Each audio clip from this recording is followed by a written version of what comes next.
Court में पेश हो। उम्र से ज्यादा तोहरा पकेश हो, आजल न भइल बड़ा कोर्ट में पेश हो। तहरा बस के बाहर आज फरक नहीं पड़ेला हमारा कवनो महंगाई से। अरे लहर ले हम केस हम भैंस के दुहाई से।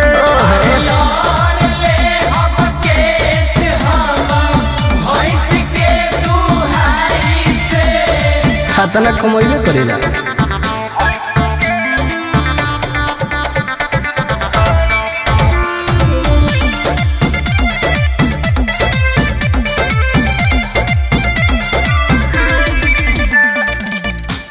कलम के जगह फल धैनी हाथ में पता बा बचपन बीतल राधिए के साथ में बुझल अरे हीरो से बढ़िया तोहरे रोलबा, पूरा जिला में बाबू तोहरे कंट्रोल बा। वो हमेशा रहे। अच्छा आज मुहे नहीं लागल चाहिए कुत्ता बिलाई से। आज लौट ले हम केस हम तो भैंस के दुहाई से।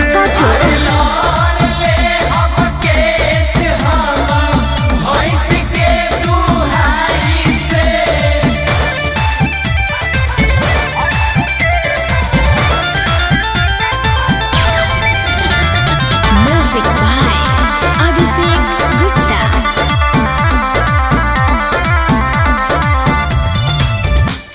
सही न लोगवा भगवान जैसन पूजेला। सही बात बा। तकले अकड़ के दे तू बादा नहीं सूझेला। पटक के रगड़ दिले के रहे को। सुनो अरे जान गए बड़ा रंग धारे करे जा, तोहरे हो यूपी बिहारे करे जा। बोलबाला बा।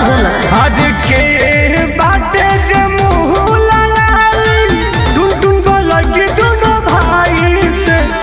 लौट ले हम केस जाना अरे भैंस के दुहाई से। अरे जीत रहा